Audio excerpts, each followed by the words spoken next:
Good morning, students. Today we are with new chapter, that is the chapter of history, theme 7, and imperial capital of Vijayanagar Empire. We are going to discuss about the Vijayanagar Empire. This chapter is about 14th to 16th centuries Vijayanagar's empire's construction, its area and its foundation, from its foundation to end of the Vijayanagar Empire. We are going to discuss about these facts in this chapter. So Vijayanagar, as you know, Vijayanagar or city of victory. Vijayanagar means city of victory. It was the city which was empire also. Both the name of city and empire is the name Vijayanagar. Vijayanagar is both a city and an empire. It was established by Harihar and Bukka. Two brothers were there, Harihar and Bukka. These brothers established this city, Vijayanagar, in the 14th century. This city was established in the 14th century. This city was established. In its headed, it starts from the river Krishna in the north to the extreme south of the peninsula. This empire is extended from river Krishna to extreme peninsular plateau in the till south. This empire is extended, and it was in 1565 the city was sacked and subsequently deserted. And this city was deserted in an invasion in a Tripartite War in 1565. So we are going to discuss about the first topic is the discovery of Hampi. In this topic, the ruins at Hampi were brought to light in 1800 by an engineer and antiquarian named Colonel Colin Mackenzie. सबसे पहले इस शहर के बारे में जिसने खोज की, जिसने बात की, वो कर्नल कॉलिन मैकेंजी था. 1800 में वो हम्पी गया और वहाँ पर जाकर के उसने एक्सकेवेशन किया, जो वहाँ के रूइंस थे बिल्डिंग्स वगैरह के, उसको उसने एक्सकेवेट करवाया और फिर एक डिटेल्ड रिपोर्ट उसने तैयार करवाई विजयनगर एम्पायर के बारे में. तब पूरी दुनिया ने जाना कि ये कितना समृद्ध एम्पायर था अपने समय का. और this received much fame after that in not only in India but also in whole world. Much of the initial information he received was based on the memories of priest of Virupaksha temple and the shrine of Pampa Devi. You know there are two temples in Vijayanagar Empire. One is Virupaksha temple and second is temple of Pampa Devi. From the name Pampa Devi, the name Hampi is taken away. It is taken away from the Hampi. Virupaksha and Pampa Devi are two important deities. As early as in 1836, epigraphists began collecting several dozen inscriptions found at this and other temple at Hampi. In 1836, many photographers, many historians, many excavators collected the photographs of the buildings and the monuments of Hampi and other temples, Virupaksha temple, Pampa Devi temples. In an effort to reconstruct the history of the city and the empire, historian collected information from these sources with accounts of foreign travelers and other literature written in Telugu, Kannada, Tamil and Sanskrit. Means the historians have collected data.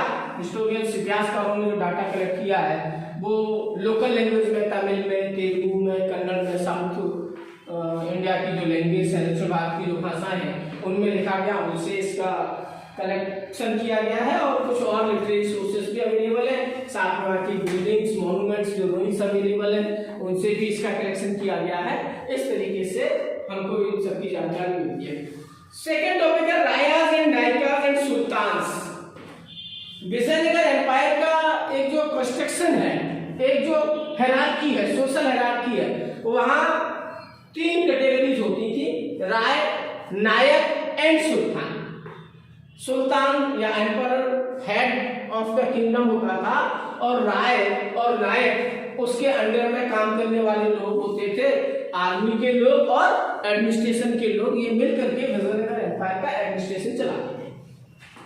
According to tradition, epigraphic evidences, 2 brothers Hariar and Bukka founded the Vijayanagar Empire in 1336. As I told you earlier, it was founded in 14th century. Vijayanagar Empire का foundation 14th century में हुआ था। मैंने आपको नाम भी बताए थे, हरियर और बुक्का 2 भाई थे जिन्होंने इसकी स्थापना 1336 में 1336 में की थी।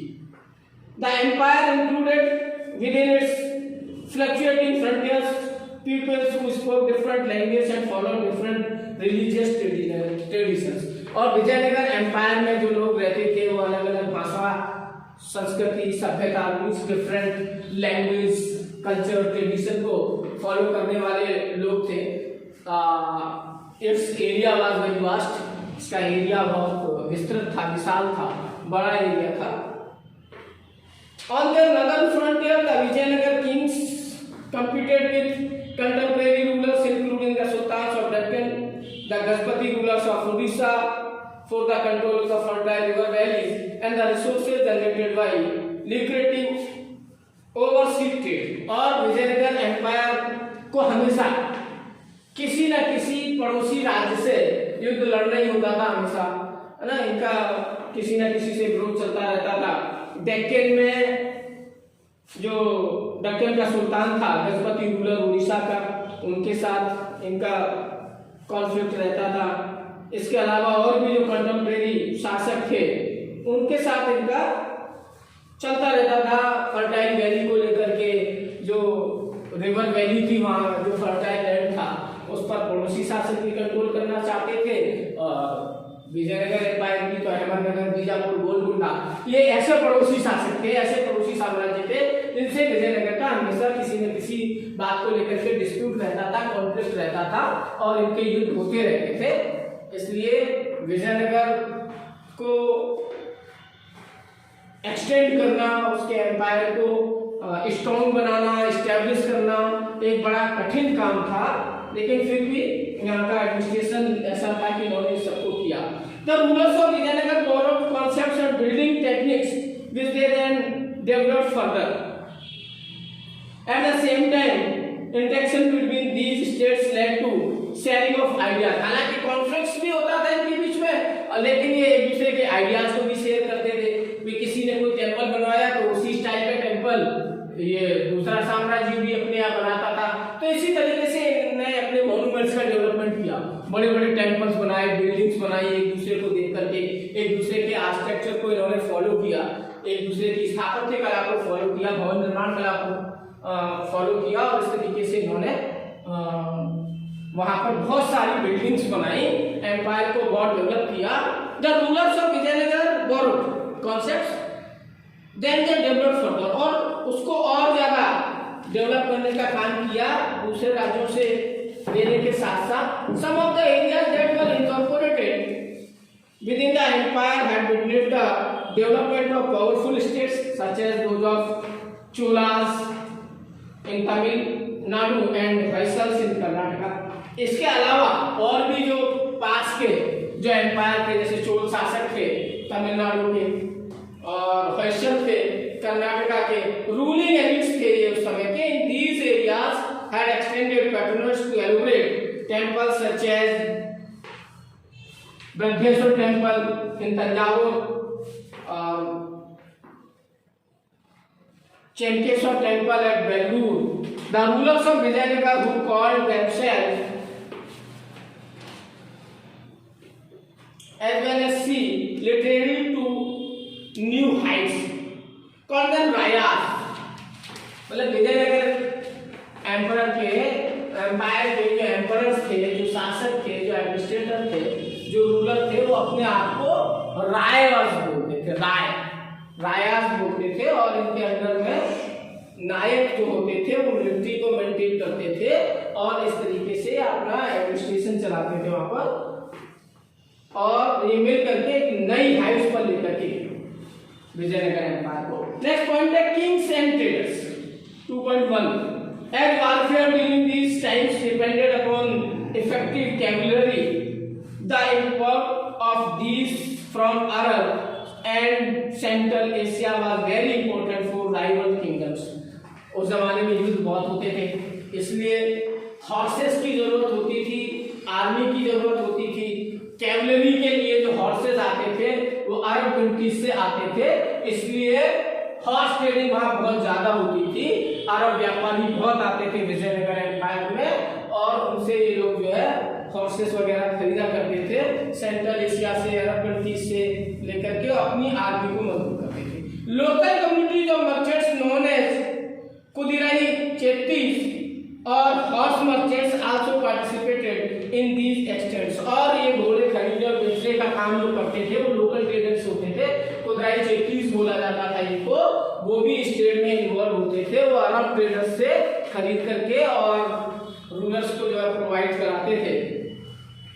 From 1498 other actors appeared on the scene, और फिर 1498 से कुदिराई चेत्तीस के अलावा अन्य व्यापारी भी इस ट्रेड में एंटर कर गए, वो लोग भी इससे पैसा कमाने लगे। These were the Portuguese who arrived on the west coast of subcontinent and attempted to establish trading and military stations। और 1498 में जिन्होंने एंटर किया वो पुर्तगीज ट्रेडर्स थे। आपको मालूम पुर्तगीज वास्को डी गामा सबसे पहले इंडिया में आया था, वो 1498 में ही आया था और उसके वो कालीकट में आया था, आजकल जिसको हम कोझिकोड बोलते हैं, पहले उसको कालीकट के नाम से जाना जाता था।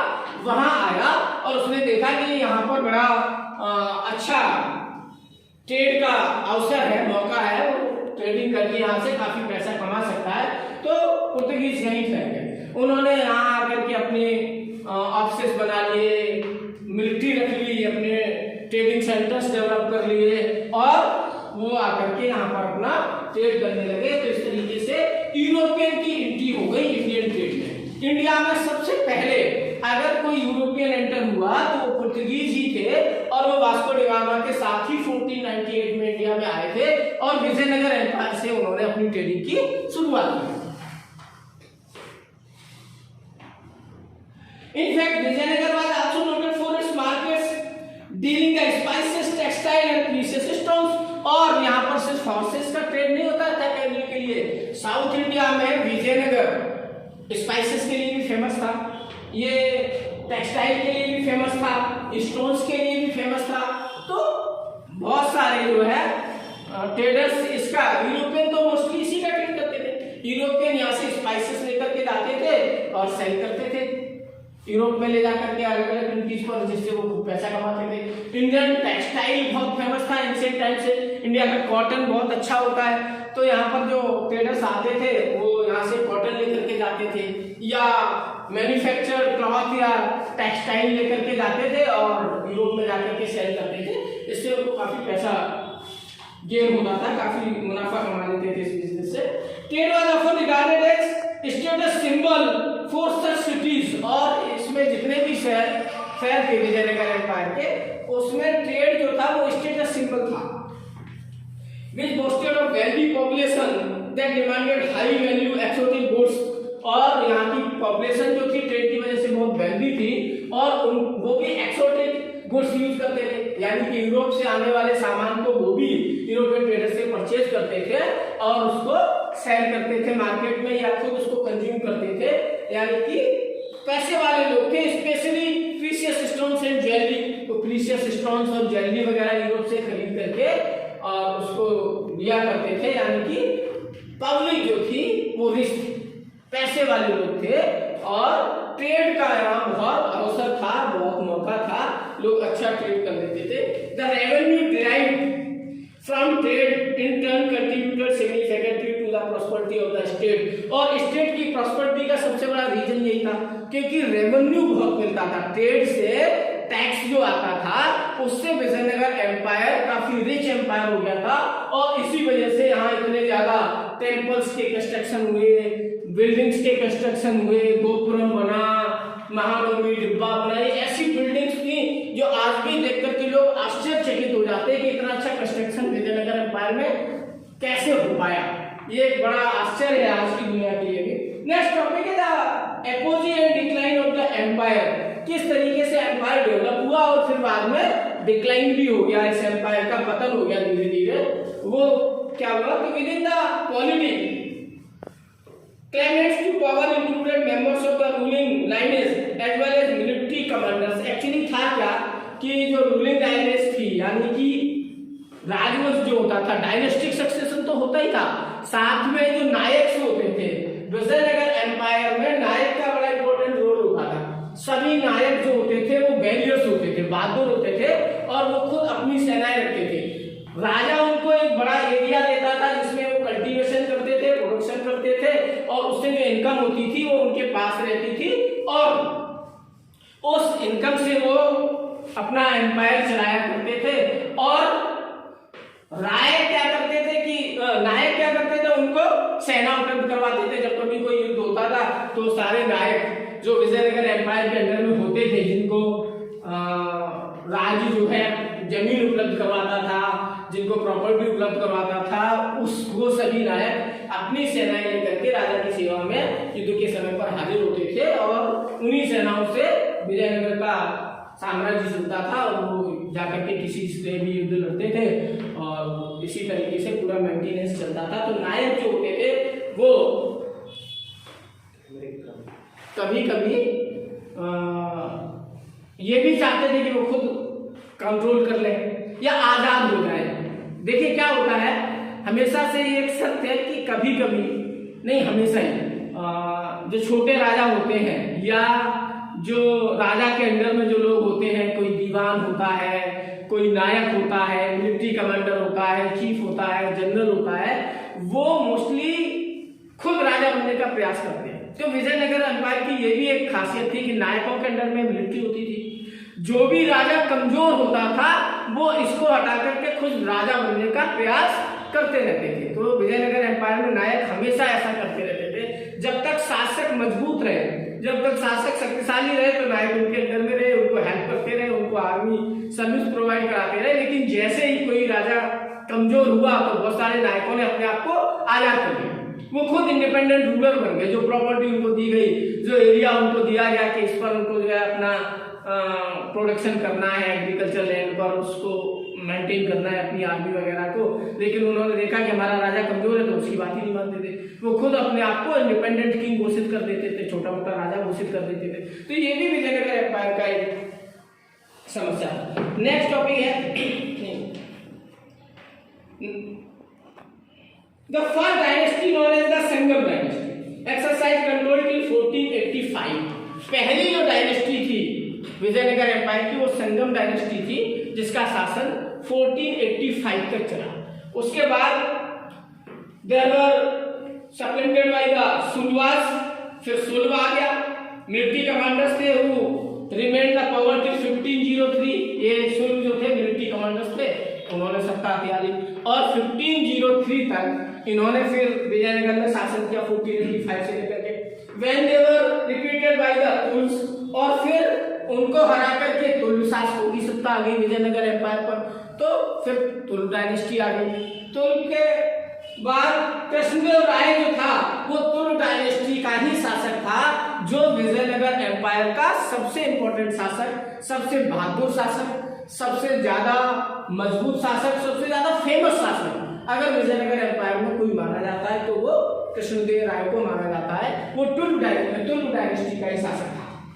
Krishnadeva Raya's rule was characterized by expansion and consolidation। दो इंपॉर्टेंट काम किए कृष्णदेव राय ने विजयनगर एम्पायर को, एक तो एक्सटेंड किया, बड़ा किया, और दूसरा काम किया उसने कंसोलिडेशन यानी कि कंसोलिडेट किया, मजबूत बनाया कि जल्दी से कोई ऊपर अटैक नहीं कर सके, है ना, उसको उनको हटा नहीं सके कोई। तो ये काम बहुत मजबूती के साथ कृष्णदेव राय ने किया था। This was the time when the land between the Tungabhadra and the Krishna river was acquired. और यही वो समय था कि कृष्णा रिवर से लेकर के तुंगभद्रा रिवर के बीच का जितना भी दोआब का एरिया था, यानी कि दोनों नदियों के बीच का जितना भी फर्टाइल लैंड था वो सब विजयनगर एम्पायर का हिस्सा था। यानी कि कृष्णदेव राय ने बहुत ज्यादा एक्सटेंड कर दिया था एम्पायर को। रायचूर द्वार इसको बोला जाता है। और 1512 तक उसने इस सारे एरिया को इतना बड़ा करके अपने कब्जे में रखा हुआ था। उड़ीसा के जो रूलर्स थे 1514 में inflicted on the sultan of Bijapur 1512 में उसने उड़ीसा के शासकों को हरा दिया। 1520 में 1520 में उसने जो है बीजापुर के शासक को हराया और उड़ीसा के शासक को 1514 में, और रायचूर का द्वार जो कैप्चर किया था वो 1512 में किया था। Although the kingdom remained in constant state of military preparedness, और सबसे बड़ी ताकत विजयनगर एम्पायर की जो थी वो मिलिट्री प्रिपेयर्डनेस थी। युद्ध के लिए हमेशा तैयार रहते थे, आर्मी मजबूत रखते थे। इसकी वजह से इन्होंने बीजापुर, उड़ीसा और जितने भी और पास के शासक थे, एम्पायर थे, उन सबको हरा करके और विजयनगर एम्पायर को एक्सटेंड किया था। कृष्णदेव राय is credited with building some fine temples and adding impressive gopurams, और कृष्णदेव राय ने ही कुछ बहुत अच्छे अच्छे टेम्पल्स भी बनाए विजयनगर एम्पायर में, गोपुरम्स बनाए जिसके लिए वो जाना जाता है। वो बिल्डिंग्स आज तक फेमस है, पूरी दुनिया में लोग जिन्हें देखने जाते हैं। South, not only in Vijayanagara but in many south Indian places, many temples were constructed by Krishnadev Rai in that time. He also founded a suburban township near Vijayanagar called Nagalpuram, और उसने एक सब टाउनशिप भी बसाई थी Vijayanagar empire में, विजयनगर के पास ही, जिसको नागलपुरम के नाम से जाना जाता है। वो बहुत अच्छा टाउनशिप था उस जमाने का। आफ्टर हिज मदर, उसने टाउनशिप को अपनी माँ के नाम पर बसाया था। अपनी माँ, उसकी माँ के नाम से टाउनशिप हुआ करती थी। Some of the most detailed description of Vijayanagara come from his time और जस्ट आफ्टर। विजयनगर एम्पायर का के बारे में सबसे ज्यादा जानकारी जो हमको मिलती है, सबसे ज्यादा पढ़ने को जो मिलता है, वो कृष्णदेव राय के समय से मिलता है या उसके बाद से मिलता है। उसके पहले विजयनगर एम्पायर बहुत ज्यादा फेमस एम्पायर नहीं था। कृष्णदेव राय ने ही विजयनगर एम्पायर को इतना बड़ा, इतना फेमस एम्पायर के रूप में डेवलप किया था। स्टेन began to so within imperial structure following Krishnadev Rai's death in 1529, लेकिन 1529 में कृष्णदेव राय की डेथ हो जाती है और उसके बाद विजयनगर एम्पायर का पतन शुरू हो जाता है, डाउनफॉल शुरू हो जाता है। उसके जो उत्तराधिकारी थे, जो हायर्स थे उसके, वो उसको मेंटेन नहीं कर पाए। इतना बड़ा एम्पायर जो कृष्णदेव राय ने तैयार किया था, उसको वो मेंटेन कर पाने में, उसको संभाल के रख पाने में सफल नहीं हुए और एट लास्ट डिक्लाइन हो गया विजयनगर एम्पायर का।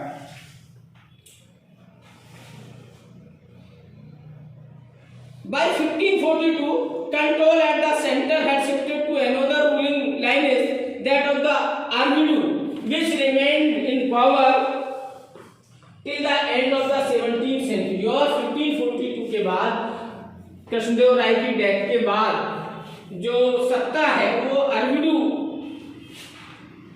डायनेस्टी के हाथ में चली गई और वो 17th सेंचुरी तक फिर अरविडू का शासन रहा विजयनगर एम्पायर में। और during this period, as indeed earlier, the military ambitions of the rulers of Vijayanagara as well as those of Deccan sultanate resulted in shifting alignments. और इस दौरान आपको पता है कि जो मिलिट्री रूलर्स हुआ करते थे, जो नायक्स होते थे, उनकी भी महत्वाकांक्षा, एम्बिशंस बढ़ गई थी, है ना। तो धीरे धीरे उन्होंने एक हिस्सा, दूसरा हिस्सा, फिर तीसरा हिस्सा ऐसे आजाद कराते चले गए, इंडिपेंडेंट रूलर बनते चले गए। यानी कि विजयनगर फिर से बढ़ने लगा, छोटा एम्पायर हो गया, विखंडित हो गया एक तरीके से, उतना शक्तिशाली नहीं रह गया जितना कि कृष्णदेव राय के समय में हुआ करता था। In 1565, Rama Rai, the chief minister of Vijayanagar, led the army into battle at Raksai Tangadi, also known as Talaikota, where his forces were routed by the combined armies of Bijapur, Ahmednagar and Golconda। और फिर रामा राय जो chief minister हुआ करता था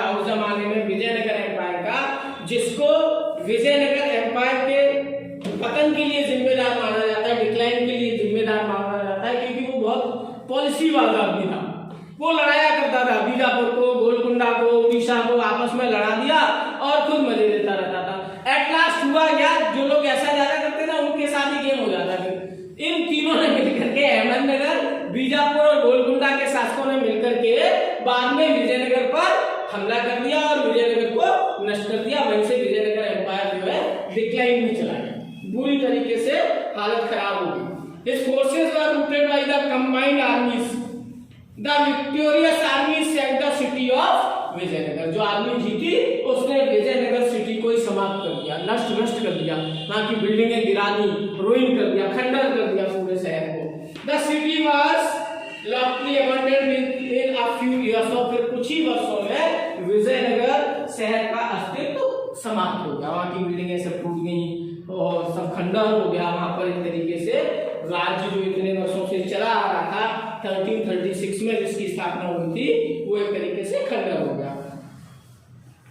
Now the focus of the empire shifted to the east where the Aravidu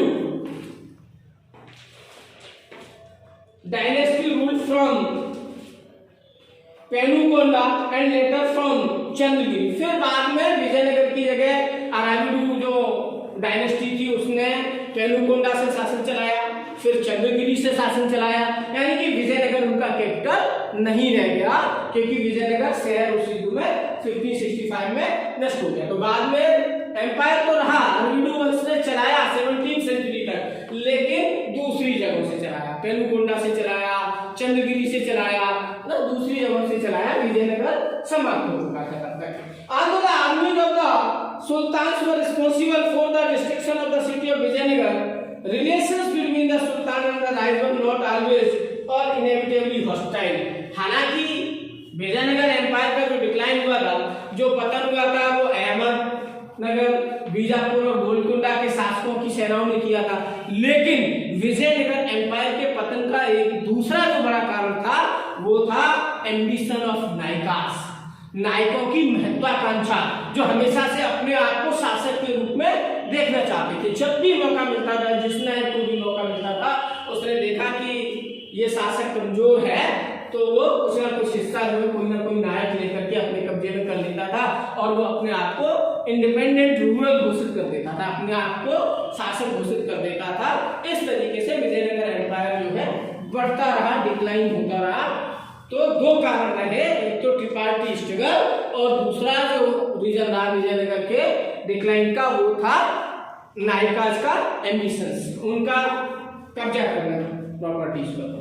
for example supported some claimants to power in sultanates and took pride in the title establisher of the Yavan kingdom. Similarly, the Sultan of Bijapur intervened to resolve succession disputes in Vijayanagar following the death of Krishnadeva Raya. Krishnadeva Raya की death के बाद शासक कौन बनेगा, बड़ा dispute था वहां पर। तो फिर विजयनगर की समस्या को सॉल्व करने के लिए जो है बीजापुर के शासक ने इंटरवेन किया, उन्होंने तय कराया, उन्होंने फैसला कराया कि कौन शासक होगा। तो in fact Vijayanagar kings were keen to ensure the stability of the sultanate and vice versa. हालांकि विजयनगर एम्पायर के जो भी शासक थे वो हमेशा ये प्रयास करते थे कि एम्पायर मजबूत रहे, कंसोलिडेटेड रहे, सफल रहे, लेकिन कुछ न कुछ समस्याएं आती रहती थी क्योंकि सारे शासक कृष्णदेव राय के जैसे मजबूत शासक नहीं थे और पड़ोस के जो शासक थे वो भी बड़े बड़े शासक थे, चाहे वो अहमदनगर हो, चाहे बीजापुर हो या गोलकुंडा हो। इनके शासक हमेशा से महत्वाकांक्षी रहे हैं, विक्टोरियस रहे हैं, इनका साम्राज्य भी काफी बड़ा हुआ करता था, इसलिए विजयनगर हमेशा से कुछ न कुछ समस्याएं फेस करता रहता था। नेक्स्ट टॉपिक है द रायाज एंड द नायकास। राय और नायक के बीच में रिलेशंस कैसे होते थे, राय कौन होते थे और नायक कौन होते थे। वैसे मैंने आपको काफी डिस्क्रिप्शन दिया है पीछे, फिर भी डिटेल में इस टॉपिक में हम लोग डिस्कस करेंगे कि रायस कौन थे, रायस का रोल क्या था विजयनगर एम्पायर में, और नायक्स कौन थे और उनका क्या रोल था विजयनगर एम्पायर में, ये हम लोग डिस्कस करेंगे इस टॉपिक में। Among those who exercised power in empire were military chiefs who usually controlled force and had armed supporters। जो नायक होते थे विजयनगर एम्पायर में वो मिलिट्री चीफ होते, उनका अपना फोर्ट होता था, उनकी अपनी आर्मी होती थी, किंग उनको प्रोवाइड कराता था, एरिया प्रोवाइड करता था। हर नायक के पास अपना एक पर्टिकुलर एरिया होता था जो उसको इसलिए दिया जाता था जिससे उस एरिया में जो भी प्रोडक्शन होगा, जो भी टैक्सेशन होगा, उससे जो पैसा आएगा वो अपनी आर्मी को मेंटेन करने के लिए नायक यूज करेंगे और उससे जो फायदा होगा उससे वो अपना सिस्टम चलाएंगे, एडमिनिस्ट्रेशन चलाएंगे और जरूरत पड़ने पर वो जाकर के विजयनगर एम्पायर का जो एम्परर होगा उसकी मदद करेंगे, उसको वो आर्मी की हेल्प प्रोवाइड कराएंगे। ये नायकों का काम होता था। These chiefs often moved from one area to another and in many cases were accompanied by peasants looking for fertile lands on which to settle। और इनका एरिया बदलता भी रहता था। कई बार एम्परर तय कर देता था कि ये एरिया आपका है, ये एरिया आपका है, बाद में वो बदल करके एरिया भी बदल देता था कि ये एरिया आपका, ये एरिया आपका। जैसे सेना में आजकल आप देखते हैं मिलिट्री में ट्रांसफर्स हो जाता है ऑफिसर्स के, कोई इस कमांड का ऑफिसर हो जाता है, फिर उस कमांड का ऑफिसर हो जाता है, इधर से उधर चला जाता है, उधर से इधर चला जाता है। ऐसे ही नायक जो होते थे, जो आर्मी चीफ्स होते थे, जो जनरल्स होते थे, उनको एम्परर ट्रांसफर करता रहता था और वो अपनी सेवाएं एक स्थान से दूसरे स्थान पर देते रहते थे और उनको जो एरिया मिलता था वो भी बदलता रहता था। और जो आर्मी चीफ वगैरह होते थे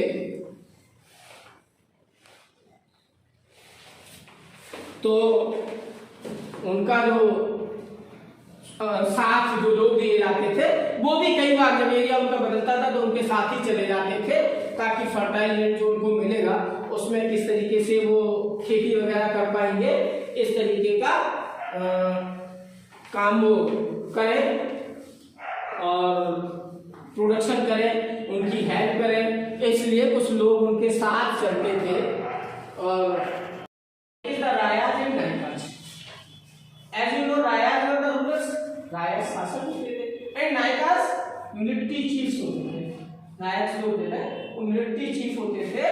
इनको क्या किया जाता था, फोर्ट दिया जाता था। राजा एक पर्टिकुलर एरिया इन्हें असाइन कर देता था, दे देता था, उसमें ये अपना फोर्ट रखते थे, अपनी आर्मी रखते थे, मिलिट्री रखते थे और उस एरिया में जो फर्टाइल लैंड होता था इसमें वो एग्रीकल्चर वर्क करते थे, प्रोडक्शन करते थे और उससे जो इनकम होती थी उससे अपनी आर्मी का मेंटेनेंस करते थे और राजा को आर्म सपोर्ट प्रोवाइड करते थे। जब भी राजा को कोई युद्ध होता था, राजा को आर्मी की जरूरत होती थी तो ये सारे नायक जो है अपनी सेना लेकर के उपस्थित होते थे और राजा की तरफ से जाकर के युद्ध में लड़ाई करते थे। अब कई बार इनका माइग्रेशन भी कर दिया जाता था, इनका ट्रांसफर कर दिया जाता था। आज की भाषा में आज इसको आप ट्रांसफर कह सकते हैं, उस जमाने में इसको माइग्रेशन कहा जाता था कि एक एरिया से दूसरा एरिया भेजना। अभी आप मान लो कि इस पर्टिकुलर एरिया के नायक है और कल हो सकता है किसी दूसरे पर्टिकुलर एरिया के नायक हो जाएंगे। ऐसी स्थिति में जब ये जाते थे, माइग्रेट होते थे तो कई बार अपने साथ पीजेंट्स वगैरह को भी लेकर के जाते थे, अपने साथ अपने वफादार लोगों को ले जाते थे जो उनके लिए प्रोडक्शन करते थे एग्रीकल्चर लैंड में ना, फर्टाइल लैंड में प्रोड्यूस करने के लिए उनको लेकर के साथ में कई बार जाया करते थे। ये जो नायक होते थे इनकी जो लैंग्वेज होती थी वो तेलुगु और कन्नड़ लैंग्वेज बोला करते थे। साउथ इंडिया की प्रमुख भाषाएं हैं ना, तेलुगु और कन्नड़ वो भाषा ये बोलते थे। अमर नायक सिस्टम चलता था। अमर वर्ड जो है संस्कृत के समर वर्ड और पर्शियन का जो अमीर वर्ड है उससे लिया गया है। इसका मतलब नोबल होता है, उच्च होता है, कुलीन होता है। ये हिंदी भाषा का अमर शब्द नहीं है, अमर वाला शब्द नहीं। अमर नायक सिस्टम चलता था यानी कि नोबल्स अपॉइंट किए जाते थे। जो नायक होते थे वो नोबल्स होते थे, कुलीन होते थे, श्रेष्ठ लोग होते थे, टॉप लोग होते थे, हायरार्की में ये टॉप पर होते थे और राजा के बाद इनका ही नंबर आया करता था। और ये ट्रिब्यूट दिया करते थे, किंग को जरूरत पड़ने पर उसको जो है रेवेन्यू प्रोवाइड कराते थे, टैक्स प्रोवाइड करवाते थे। एनुअल फंक्शन जब होता था तो ये सभी नायक इकट्ठे होते थे और राजा उनकी आर्मी का इंस्पेक्शन वगैरह करता था और ये सभी उसी समय एम्परर को जो ट्रिब्यूट देते थे, गिफ्ट देते थे। ये अमर राय और नायक सिस्टम था। नेक्स्ट टॉपिक जो है वो है Vijayanagara empire, the capital and its environments. Environments का मतलब होता है सराउंडिंग्स, उसकी राजधानी और उसके आसपास का एरिया कैसा था, किस तरीके से वहां उनकी जरूरतें पूरी होती थी। तो सबसे इंपॉर्टेंट है वाटर रिसोर्सेज, वहां वाटर कहां से आता था। एम्पायर जो था उसकी जो कैपिटल थी विजयनगर, उसको वाटर सप्लाई सप्लाई कहाँ से होता था, तो नेचुरल बेसिन से हुआ करता था। तुंगभद्रा रिवर से ये लोग वाटर सप्लाई करते थे और इन्होंने आर्टिफिशियल एम्बैंकमेंट बना रखे थे, यानी कि वाटर रिजर्वियर्स बना रखे थे, जिनको आप पॉन्ड्स कह सकते हैं, जिनको आप लेक कह सकते हैं, वाटर रिजर्वियर्स एम्बैंकमेंट बना करके और ये उससे वाटर सप्लाई करते थे। कमलापुरम टैंक इन्होंने इसी तरीके का आर्टिफिशियल टैंक बनाया हुआ था, जिससे वो जो है वाटर सप्लाई उस एरिया को करते थे। और फिर फोर्टिफिकेशन की बात आती है, तो फोर्टिफिकेशन के लिए अब्दुल रज्जाक जो आया हुआ था पर्सिया से, उसने बड़ा तारीफ की है, बड़ा अच्छा फोर्टिफिकेशन था विजयनगर एम्पायर का। 7 लाइन्स का फोर्टिफिकेशन इन्होंने करके रखा था, अलग अलग एरियाज को बाकायदे इन्होंने फोर्टिफाई किया था। सिटी का फोर्टिफिकेशन भी इन्होंने किया हुआ था, फॉरेस्ट का फोर्टिफिकेशन भी इन्होंने किया हुआ था, एग्रीकल्चर लैंड का फोर्टिफिकेशन भी इन्होंने किया हुआ था। जो मेन एडमिनिस्ट्रेटिव एरिया था, यानी कि जो रॉयल पैलेस वगैरह था, उसका भी फोर्टिफिकेशन उन्होंने करके रखा था। कोई डायरेक्ट ऐसे एंटर नहीं कर सकता था, कोई इन्वेडर, कोई अटैकर अगर आए और वो चाहे कि सीधा विजयनगर एम्पायर में एंटर कर जाए, तो इसके लिए पॉसिबल नहीं था, क्योंकि फॉरेस्ट तक का इन्होंने फोर्टिफिकेशन करके रखा था। उसको आप क्रॉस नहीं कर सकते, एग्रीकल्चर लैंड में भी आप एंटर नहीं कर सकते, एग्रीकल्चर लैंड का भी फोर्टिफिकेशन कर रखा था। उसके पीछे का कारण ये था कि एग्रीकल्चर लैंड बहुत फर्टाइल था, कोई अटैक करता तो उस जमाने में होता क्या था कि लोग फसल ही नष्ट कर जाते थे। बहुत सारे अटैक जो इंडिया में हुए हैं, आपने पढ़ा है हिस्ट्री में, तैमूर का अटैक देख लीजिए या किसी और भी लोगों का अटैक, तो क्या करते थे कि एग्रीकल्चर लैंड को जो है ना ध्वस्त कर देते थे, फसलों को नष्ट कर देते थे। इसलिए इन्होंने इसका भी फोर्टिफिकेशन कर रखा था। इवन उन्होंने फॉरेस्ट का भी फोर्टिफिकेशन कर रखा था, क्योंकि फॉरेस्ट भी सोर्स ऑफ इनकम होती है। बहुत सारी हमारी जो नीड्स हैं वो फॉरेस्ट से फुलफिल होती है, इसलिए इन्होंने 7 लाइन्स ऑफ फोर्टिफिकेशन बना रखा था। 7 लाइन्स थी इनकी फोर्टिफिकेशन की, और अलग अलग एरियाज का इन्होंने फोर्टिफिकेशन कर रखा था। फोर्टिफिकेशन में कोई सीमेंट या मोटर इस तरीके का यूज नहीं करते थे, है ना, जोड़ने के लिए कोई ऐसा पेस्ट यूज नहीं करते थे। ये स्टोन ब्लॉक्स बनाते थे और उनको फंसाते थे एक दूसरे से, इस तरीके के साइज उनका बना देते थे कि वो एक दूसरे में फंस जाते थे और बनता चला जाता। आपने देखा होगा अभी फ्लाईओवर्स बनते हैं अपने यहाँ, तो फ्लाईओवर्स में क्या करते हैं, स्लैब फंसाते थे ना, सीमेंटेड स्लैब। उसी तरीके से ये फोर्टिफिकेशन में ये करते थे, कोई सीमेंटिंग एजेंट यूज नहीं किया जाता था। इस तरीके से इनका जो है फोर्टिफिकेशन का ये सिस्टम था। तो there are 7 lines of fortification. I have told you Abdul Razak, the Persian ambassador who came in Vijayanagar Empire, he is described. He was most influenced. He was very happy by looking this fortification and the system of fortification. So in first, second, and third walls there were cultivated fields, means agricultural land. There were houses, also urban centers, and there were water centers, forest, agriculture lands. These were the 3 lines. They used to produce their rice, etc. To enter the city, there is a great distance. Means whenever anybody reach near the Vijayanagar, he has to cross 7 lines, due to which he had to face the fortification from much distance from the empire, from much distance from the capital. And these statements have been corroborated by present day archaeologists, who have also found evidence of an agriculture touch between these sacred centers and the urban core. और urban core और sacred centre के बीच में ये जो fortifications थे, इनमें agriculture भी होता है, इनमें नेचुरल वाटर एम्बार्कमेंट भी थे और आर्टिफिशियल वाटर एम्बार्कमेंट भी थे। यहाँ पर वो राइस, वीट या जरूरी जो भी क्रॉप्स होती थी उनका प्रोडक्शन क्या करते थे। Typical features of the architecture जो था वो तुर्किश था ना, सुल्तान्स वगैरह ने जो इंडो इस्लामिक फीचर्स था उसके हिसाब से वहाँ पर बिल्डिंग्स वगैरह बनी हुई थी। ये इस तरीके का एरिया था, और जो फोर्टिफाइड एरिया जिसमें भी आपको एंटर करना है, हर एक में गेट होता था, ग्रेनरीज होती थी, बिल्डिंग्स होती थी, सबके लिए अलग से फोर्टिफिकेशन हुआ करता था वहां पर। The fort was entered through well guarded gates, और अगर आपको फोर्ट तक पहुंचना है तो वेल गार्डेड गेट से आपको गुजरना करना होगा, वहाँ आपको गार्ड मिलेगा, वो आपको ऐसे एंटर होने नहीं देगा, है ना, वो आपसे बातचीत करेगा, पूछेगा, आपके आने का कारण जानेगा, तभी वो वहाँ तक पहुँच पाएगा। और फिर उन गेट्स के बाद सिटी के मेजर रूट्स होते थे, यानी कि आपको बाहरी गेट मिल गया, वहीं आपने गार्ड ने आपको रोक दिया, अभी कहाँ जा रहे हैं, है ना, क्यों आए हैं, आपके आने का पर्पज क्या है।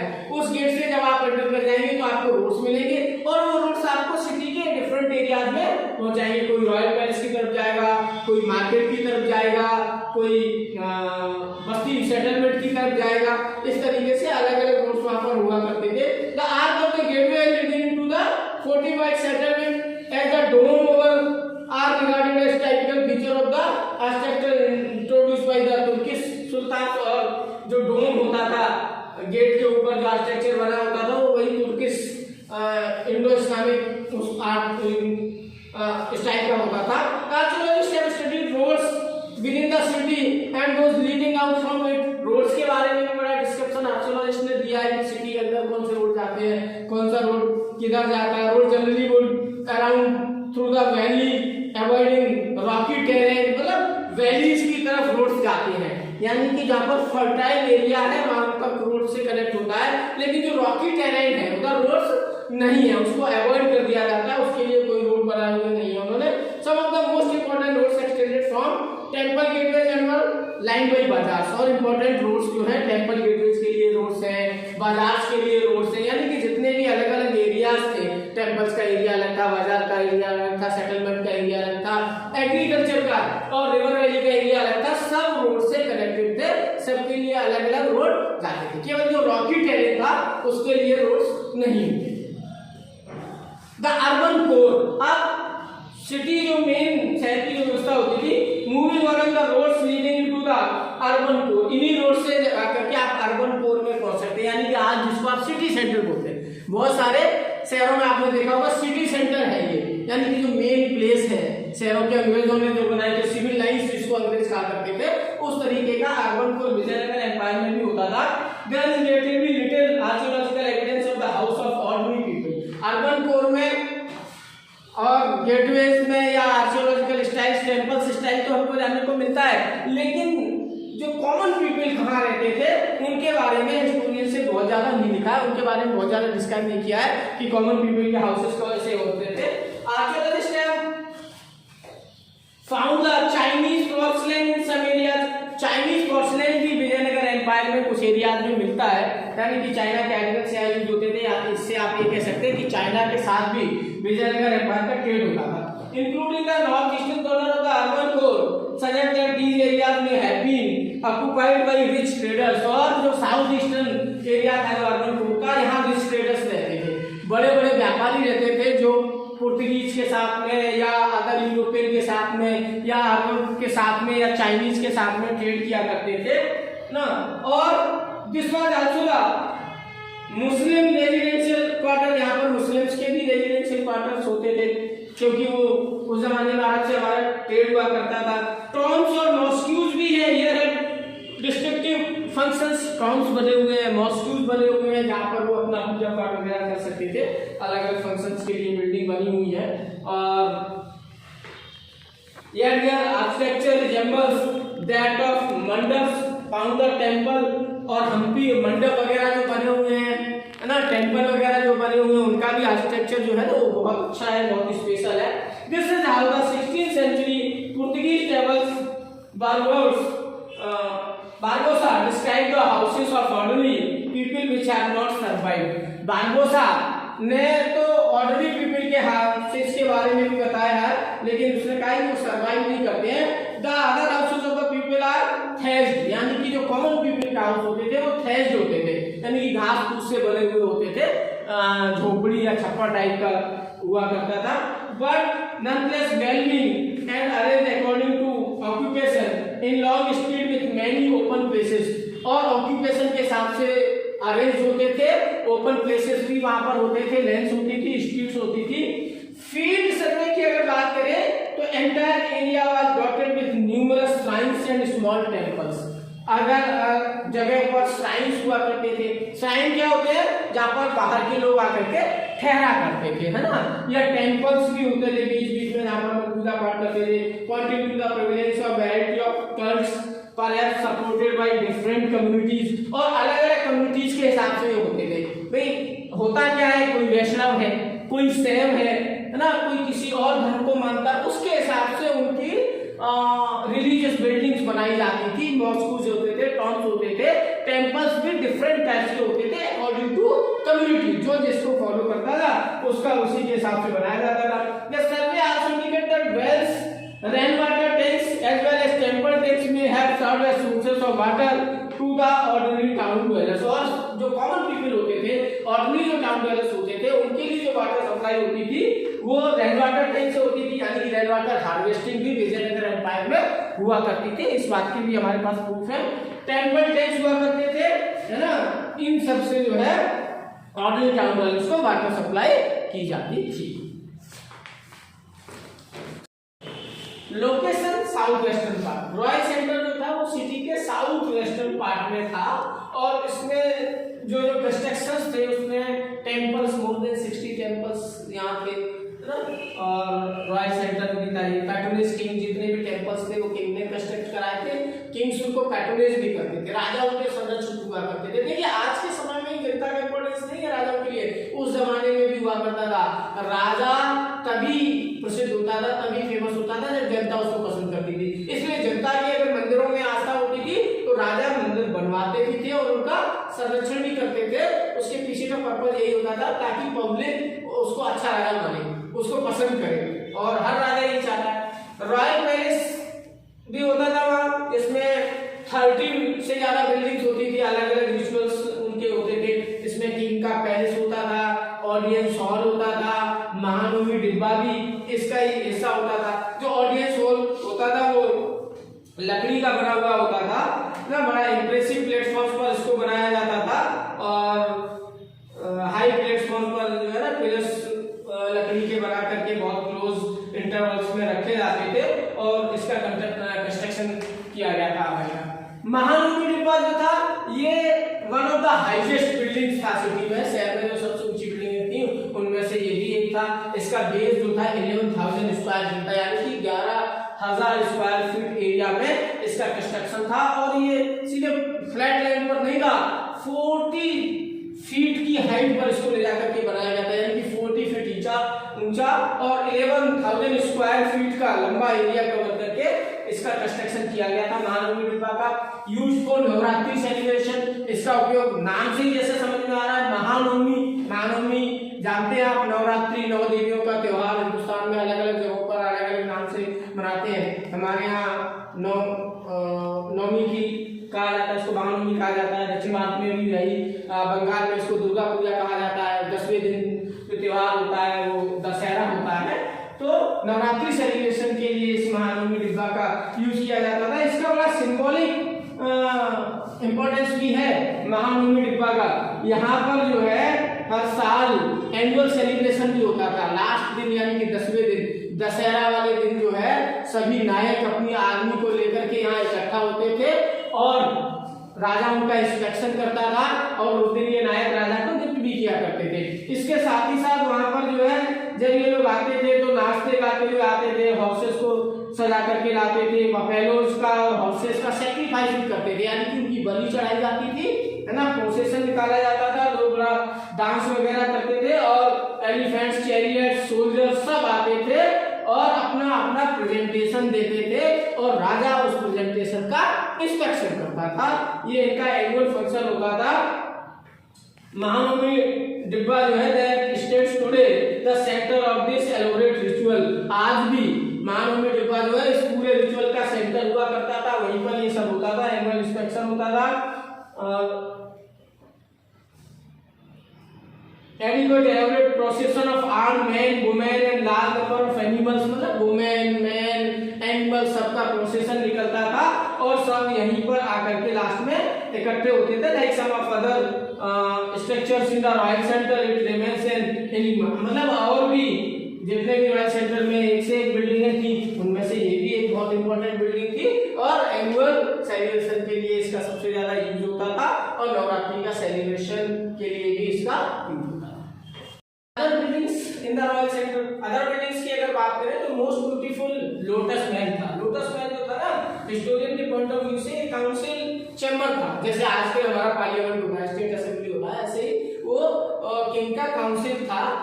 किंग वहाँ अपने मिनिस्टर्स के साथ, अपने नोबल्स के साथ बैठ करके डिस्कशन करता था, इसके लिए हुआ था। इसके अलावा हजारा रामा टेम्पल था, ये किंग फैमिली पूजा पाठ के लिए यूज करती थी, ये जनरल पब्लिक के लिए नहीं था, ये रॉयल फैमिली के लिए था।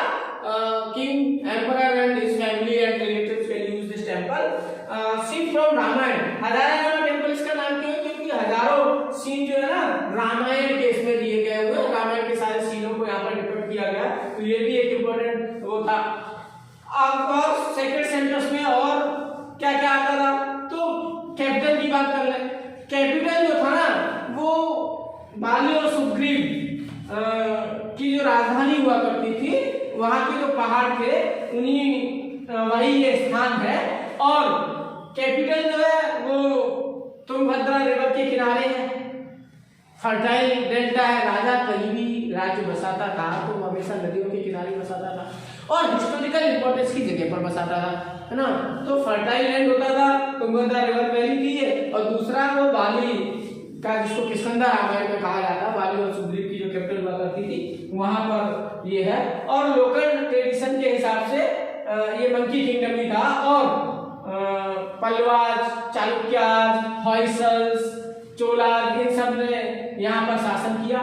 यहाँ की जो कैपिटल थी हम्पी, वो पंपा देवी के नाम पर ही बसी हुई है। पंपा देवी यहाँ की प्रमुख देवी है जो पार्वती का अवतार मानी जाती है, और विरूपक्ष जो है वो यहाँ के मुख्य डायटी है, मेन भगवान है, ईश्वर है, गॉड है, देवता है, कुछ भी कह लीजिए, उनके नाम पर ही राजा शासन करता था। हर चीज पे श्री विरूपक्ष लिखा जाता है, जैसे हम लोग श्री गणेशाय नमः लिख देते हैं, ऐसे ही श्री विरूपक्ष लिखा करते थे। विरूपक्ष के प्रमुख भगवान थे जिनको शिव का अवतार माना जाता है। और एनुअल सेलिब्रेशन यहाँ हर साल अभी भी विजयनगर एम्पायर के टाइम पर विरूपक्ष और पंपा देवी की शादी हुआ करती थी, हर साल उसको एक सेलिब्रेशन के रूप में मनाया जाता था। तो पंपा देवी के नाम पर ही इनकी कैपिटल हम्पी बसी थी, और विरूपक्ष इनके प्रमुख देवता थे, है ना। ये एरिया तुंगभद्रा रिवर के किनारे है, और सुग्रीव का जो और बाली का जो मंकी कैपिटल था उसका ये एरिया है। पल्लवाज, चालुक्यास, हॉयसल्स, चोलाज ने यहाँ पर शासन किया। और जो बिल्डिंग्स वगैरह जो बनाई गई थी, टेम्पल्स जो बनाए गए थे, वो एक तो सेक्रेट सेंटर तो थे ही, लेकिन एंशिएंट टाइम पर टेम्पल्स बहुत सारी चीजों के सेंटर होते थे। टेम्पल्स लर्निंग सेंटर भी होते थे, क्योंकि उस जमाने में कोई कॉन्वेंट स्कूल कॉलेज तो होते नहीं थे, ये लर्निंग सेंटर्स होते थे, गुरुकुल वगैरह टेम्पल्स में चलते थे। ट्रेडिंग सेंटर भी टेम्पल्स ही होते थे, टेम्पल्स के ओर पास ही मार्केट होता था। आज भी आप जाइए कहीं पर भी बड़ा टेम्पल होगा तो ओर पास आपको क्या मिलेगा, मार्केट मिलेगा, हर साल वहाँ फेयर लगते हैं, मेले लगते हैं। तो यहाँ पर भी टेम्पल के ओर पास जो है वहाँ टेम्पल में ही एजुकेशन सेंटर भी चला करते थे, वहाँ ये ट्रेडिंग सेंटर्स भी थे, लोग वहाँ आते जाते थे, ट्रैवलर्स आते थे। तो ये बहुत सारे फंक्शंस यहाँ पर सैक्रेड फंक्शंस के साथ साथ में ट्रेडिंग के फंक्शंस भी यहीं चलते थे, रिलीजियस फंक्शंस भी यहीं से चलते थे, एजुकेशन सेंटर भी यहीं से चलते थे। तो ये टेम्पल जो है बहुत सारे फंक्शंस का, कल्चरल फंक्शंस का, क्रिएटिव फंक्शंस का, सोशल फंक्शंस का सेंटर भी हुआ करते थे। Gopurams and mandaps, mark of imperial authority. Gopuram जो है इंपीरियल अथॉरिटी को मार्क करते थे, यानी कि राजा कितना ताकतवर है, राजा कितना श्रेष्ठ है। गोपुरम जितना अच्छा भव्य बनवा देता था राजा, उतना ही राजा का नाम हो जाता था। इससे वो अपना पावर दिखाने की कोशिश करता था कि मैं बहुत शक्तिशाली शासक हूँ, मैं बहुत पैसे वाला शासक हूँ, और मेरी भगवान में बहुत ज्यादा आस्था है, जिससे पब्लिक भी उनको पसंद करे। पब्लिक के पसंद करने के लिए वो कराते थे, है ना। जो गोपुरम होते थे वो रॉयल गेटवेज होते थे, ये किसी भी टेम्पल या श्राइन के बाहर बनाए जाते थे, बड़ा सा गेट बना दिया जाता था जिससे लॉन्ग डिस्टेंस से दिखाई देगा कि यहाँ पर कोई टेम्पल है या कोई श्राइन है। गोपुरम देखकर भी लोग समझ जाते थे कि कोई टेम्पल या श्राइन है। तो इस तरीके के बड़े बड़े गोपुरम राजा अपना अथॉरिटी को मार्क करने के लिए बनवाया करते थे। अब दो मेन जो टेम्पल थे विजयनगर एम्पायर में, उनमें एक था विरूपक्ष टेम्पल और दूसरा था विट्ठल टेम्पल। विरूपक्ष टेम्पल जो था ये ओल्डेस्ट टेम्पल था विजयनगर एम्पायर का। 9th या 10th सेंचुरी में इसका कंस्ट्रक्शन हुआ था, लेकिन इसका डेवलपमेंट और इसको ज्यादा भव्य आकार जो मिला वो विजयनगर एम्पायर के दौरान मिला, है ना। Hall in front of main shrine, इसका जो मेन श्राइन है, मुख्य मंदिर है, गर्भगृह है, उसके बाहर जो हॉल बना है उसको कृष्णदेव राय ने बनवाया था। इसके अलावा ईस्टर्न गोपुरम जो इस टेम्पल का है, विठल टेम्पल का, वो भी कृष्णदेव राय ने बनवाया था, है ना। इन हॉल्स का यूज क्या होता था, इनमें कल्चरल फंक्शंस हुआ करते थे, म्यूजिक होता था, डांस होता था, लोग वहाँ इकट्ठे होते थे, है ना, पूजा पाठ किया करते थे। इस तरीके से इसका जो है यूज हुआ करता था। नेक्स्ट जो और एक मेन टेम्पल है वो है विठल टेम्पल। विठल भगवान विष्णु भगवान का एक दूसरा स्वरूप है और मोस्टली महाराष्ट्र में पूजे जाते हैं। महाराष्ट्र में विठल भगवान की पूजा होती है, विष्णु के विठल स्वरूप की पूजा होती है, लेकिन बाद में कर्नाटका में भी होने लग गई। महाराष्ट्र से कल्चर कर्नाटका पहुंचा। विजयनगर एम्पायर के रूलर्स ने इस कल्चर को इसलिए अपनाया ताकि वो ये साबित कर सके कि हम सिर्फ विजयनगर एम्पायर की कल्चर को फॉलो नहीं करते, बल्कि हम पूरे हिंदुस्तान की कल्चर को फॉलो करते हैं। हम बहुत अच्छे राजा हैं जो इस कल्चर के हिसाब से जो है ना हमने ये टेम्पल्स बनवाए हुए हैं और सभी भगवानों का बराबर सम्मान करते हैं, चाहे वो विठल हो चाहे वो विरूपाक्ष हो, सबका सम्मान वो करते हैं। ये दिखाने के लिए इन्होंने ये सब किया था। और ये जो था विठल टेम्पल, इसमें भी बड़े बड़े हॉल्स थे, वैरायटी ऑफ पर्पजेस के लिए इनको यूज किया जाता था। गॉड्स की इमेज जो होती थी उसके बाहर जो प्रोग्राम वगैरह होते थे उसके लिए इनको यूज करते थे। और विठल टेम्पल में जो प्रिंसिपल डायटी थे विठल भगवान, है ना, विष्णु का ही दूसरा स्वरूप है ये। और इसके बाहर भी बहुत सारे हॉल्स वगैरह बनाए गए थे वहां पर। यूनिक साइन डिजाइन किया गया था, चैरियट फिगर में बना हुआ है पूरा मंदिर, एक रथ के आकार में बना हुआ है। Just as the Nayaks continue with and elaborated on tradition of fortification, Nayaks वगैरह ने भी इनके फोर्टिफिकेशन वगैरह कराए हैं। और जो गोपुरम होता था इसका विठल टेम्पल का, इसके आगे स्ट्रेट लाइंस होती थी, फिर स्ट्रीट्स होते थे, स्टोन स्लैब्स वगैरह वहां पर पड़े रहते थे, पिलर पेवेलियन बनी रहती थी जहां पर मर्चेंट्स अपनी शॉप वगैरह लगाया करते थे, अपनी दुकानें लगाते थे। इस तरीके से ये यहाँ पर फंक्शन चलता है। Plotting places, temples and versions. तो आपको पता है कि अब बात आती है कि इसका सर्वे किसने किया, क्या इसको एक्सकेवेट किया गया, कैसे इसको एक्सकेवेट किया गया।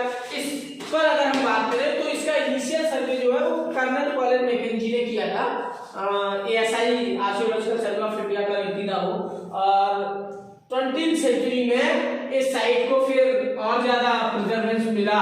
ASI archaeological survey of India and Karnataka archaeological department ने बहुत सारे इसमें सर्विस किए। बहुत सारे और लोग भी जाते रहे वहां, जाकर के लेते रहे साइट्स को और उसके बारे में बातचीत करते रहे। 1976 में हम्पी को रिकॉग्नाइज किया गया साइट ऑफ नेशनल इंपोर्टेंस, राष्ट्रीय धरोहर घोषित कर दिया गया 1976 में, क्योंकि बहुत अच्छे अच्छे कंस्ट्रक्शंस थे वहां पर, है ना। कैपिटल था वो विजयनगर एम्पायर का। इस तरीके से फिर अब ये भी और इतना आसान नहीं था इस सब को कर लेना कि एक बार में बता दिया जाए कि भाई यहाँ ये था, यहाँ ये था, यहाँ ये था। इसलिए जो प्लॉटिंग की गई उसमें प्लॉटिंग में क्या किया, नक्शे बनाए गए। नक्शे में पहला एक पार्ट बनाया गया, इसको 25 हिस्सों में डिवाइड कर दिया गया। फिर इसके अंदर एक बनाया गया, इसको फिर 25 पार्ट्स में डिवाइड कर दिया गया। और इसके अंदर भी फिर 25 पार्ट्स में डिवाइड करके रोड्स कहाँ पर हैं, गेटवेज कहाँ पर हैं, टेम्पल्स कहाँ पर हैं, ट्रेडिंग सेंटर्स कहाँ पर है, सिटी सेंटर्स कहाँ पर है, किस जगह पर कौन सा टेम्पल है, इस तरीके से हर एक चीज का अलग अलग सर्वे करके नक्शा बनाए गए। दो आपके मैप दिए हुए हैं दोनों बुक्स में, आप देख सकते हैं। ए से जेड तक वर्ड जो है इसमें यूज किए गए हैं। केवल आई एक लेटर था जिसको हटा दिया गया। इंग्लिश के 26 अल्फाबेट्स का यूज किया गया इनमें, जो 25 डिवाइड किए गए उसमें A B C D जैसे बनाया गया है, उसमें आई को छोड़ करके ए से जेड तक सारे लेटर्स लिए गए और 25 फिर उसके अंदर में 25 और फिर उसके अंदर में 25 करके इसको डिवाइड कर दिया गया है। तो ये तो था plotting places, temples and bazaars. अब लास्ट टॉपिक पर हम लोग पहुंच गए हैं, questions in search of answers. बहुत सारे लोग सोचते हैं उस जमाने में इतना बड़ा कंस्ट्रक्शन कैसे हुआ होगा, कहाँ से मटेरियल आया होगा, कौन वो कारीगर थे, है ना। तो जब इन बिल्डिंग्स को लोग देखते हैं तो किस तरीके से ऑर्गेनाइज किया गया है, कैसे ये बनाए गए हैं, मटेरियल क्या यूज किया गया, टेक्निक क्या यूज की गई होगी, कहाँ से इंजीनियर्स आते थे। आज तो बड़े बड़े इंजीनियरिंग कॉलेज हैं जहाँ से इंजीनियर तैयार होकर बड़ी बड़ी बिल्डिंग्स बनाते हैं, लेकिन उस जमाने में कौन इंजीनियर रहे होंगे। और आज हमारे पास इतने ट्रांसपोर्टिंग के मीन्स हैं इतने मटेरियल्स हैं, इतनी अच्छी टेक्निक्स हैं जिनको हम यूज करके ये सब कर लेते हैं, है ना।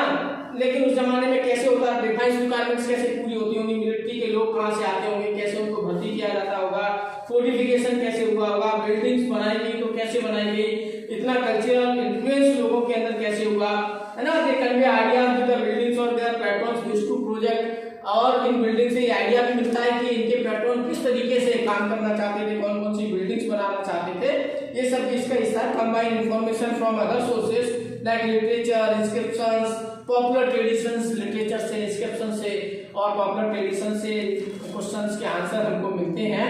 और जब हम इन्वेस्टिगेशन करते हैं आर्किटेक्चरल फीचर्स का, तो ऑर्डिनरी मैन या वुमेन या चिल्ड्रन के बारे में तो बहुत ज्यादा हमको जानकारी नहीं मिलती है, लेकिन ये जानने को मिलता है कि सिटी के आउटस्कर्ट्स में ऑर्डिनरी मेंस रहते थे और सिटी में बड़ी बड़ी इंप्रेसिव बिल्डिंग्स वगैरह हुआ करती थी और रॉयल सेंटर्स, सेक्रेट सेंटर्स होते थे, है ना।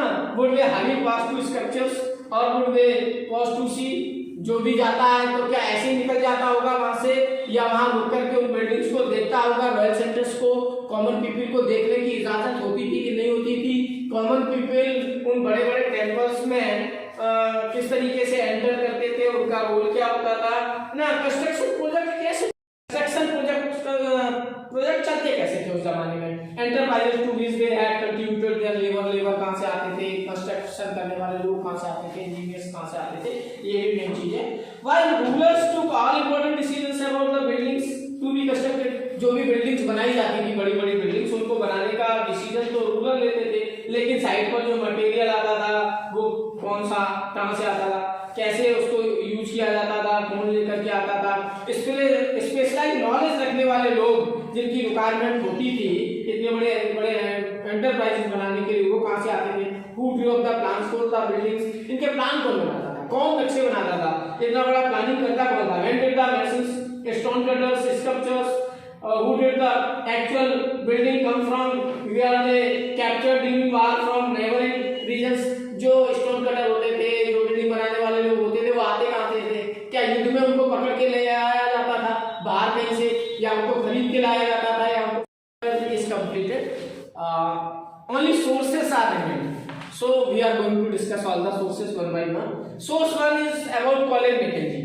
Colin Mackenzie कौन था, 1754 में कॉलिन मैकेंजी का जन्म हुआ था, और इंजीनियर था, वो सर्वेयर था, कार्टोग्राफर था। 1815 में वो first surveyor general of India appoint किया गया था, यानी कि एएसआई का पहला जनरल था वो इंडिया का, और वो 1821 तक रहा। उसने सारे हिस्टोरिकल सोर्सेज जो है कलेक्ट किए, वहां जाकर के विजयनगर एम्पायर के सर्वे किया उसने, है ना, आसानी से उसने बहुत सारे काम किए।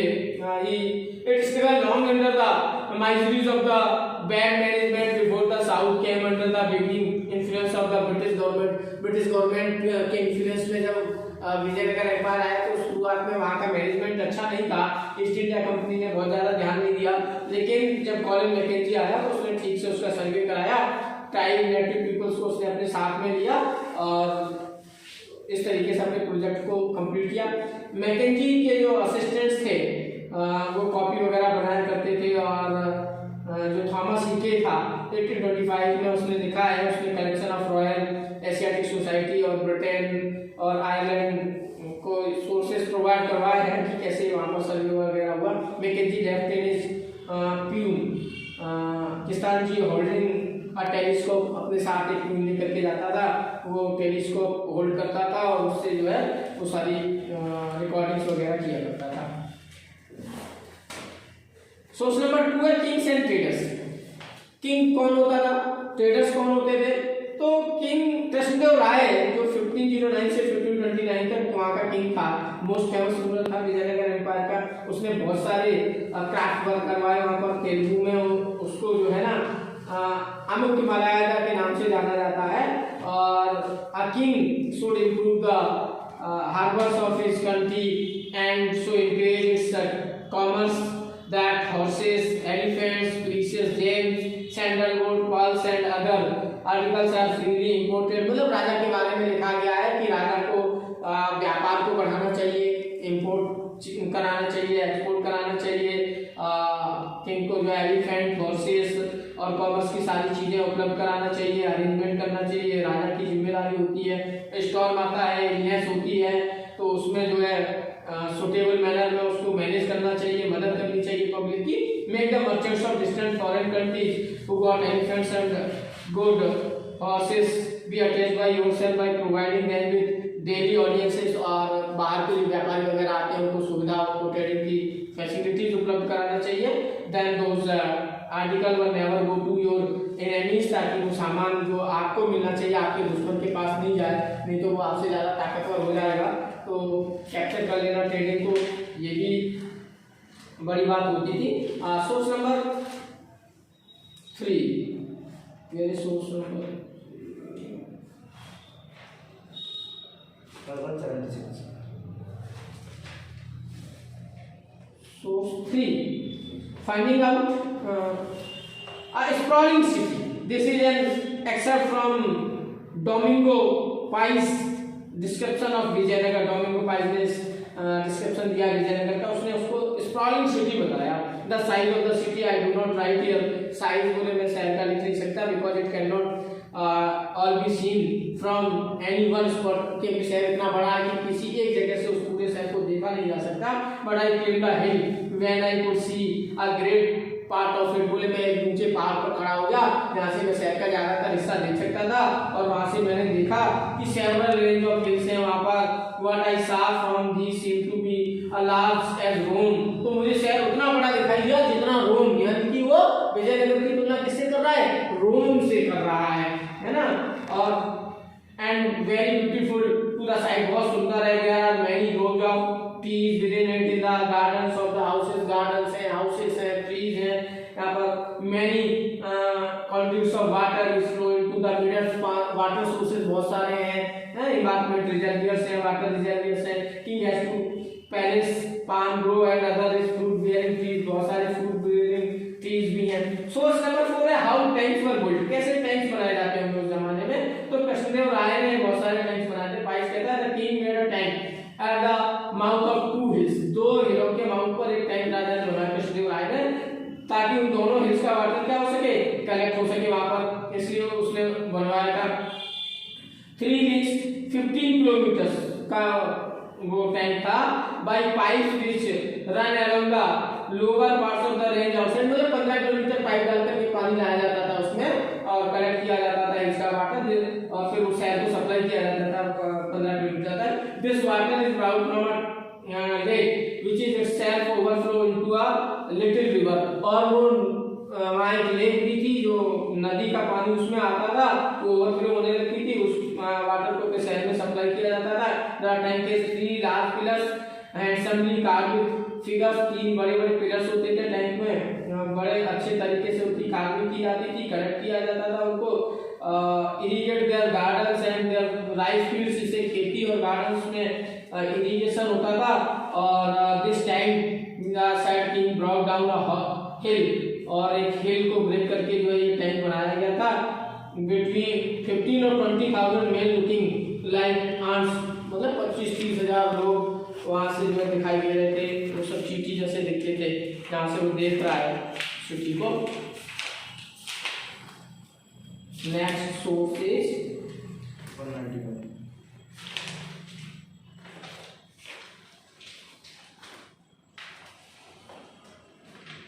Yes.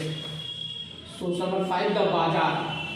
Pais gives vivid descriptions of the बाजार। बाजार के बारे में पाइस क्या कहता है? Going forward, you have a broad and beautiful street. In this street live many merchants। मतलब बड़ी-बड़ी आगे जाएंगे आपको बड़े-बड़े रोड मिलेंगे, गलियां मिलेंगी, और उन गलियों में सभी में व्यापारी रहते हैं। And there you will find all sorts of rubies, diamonds, वहाँ आपको सब कुछ मिलेगा, रूबी मिलेगा, डायमंड मिलेगा, एमराल्ड मिलेगा, पल्स मिलेंगे, स्पीड पल्स मिलेंगे, क्लॉथ्स मिलेंगे, everything which you need is available there that you may wish to buy, मतलब जो कुछ भी आप खरीदना चाहते हैं सब कुछ वहाँ अवेलेबल होगा। और everything evening of fair where they sell many common horses and nuts, शाम को एक मेला भी लगता है जहाँ पर हॉर्सेज वगैरह बेचे जाते हैं, नट बेचे जाते हैं, और सिट्रॉन्स, लाइम्स, ऑरेंज, ग्रेप्स, इन सब की सेलिंग भी होती है। More generally the describe the city as being the best provided city in the world. इस तरीके से वो कहता है कि उस जमाने का बेस्ट शहर था वो वर्ल्ड का, with the markets stocked with provisions such as rice, wheat, grains, यहाँ पर rice, wheat, grains सब कुछ होता था, moon, pulses and horse gram, all of these were cheaply and abundantly available. ये सारी चीजें जो है सस्ते दामों में और खूब क्वांटिटी, एक्सट्रीम क्वांटिटी में अवेलेबल होती थी. According to Fernao Nuji, Vijayanagar markets were overflowing with abundance of fruits, grapes, oranges, limes, pomegranates, jackfruit and mangoes and all very cheap. मतलब फल वगैरह सब मिलते थे और बहुत सस्ते मिलते थे, चाहे वो मैंगो हो, चाहे पोमेग्रेनेट हो, जैकफ्रूट हो, लाइम हो, ऑरेंज हो, है ना. Meat to was sold in the evidence in the market, meat भी बिकता था. Nunes describe mutton, pork, venison, patties, herons, doves, quail and all kinds of birds, sparrows, मतलब bird, sparrow, rat, है ना, कैट्स, लिजर्ड सब बिकता था. Meet भी बिकता था. मार्केट में सब कुछ अवेलेबल था. वर्ल्ड का बेस्ट मार्केट विजयनगर का मार्केट हुआ करता था. That's all. This chapter is completed. Thank you.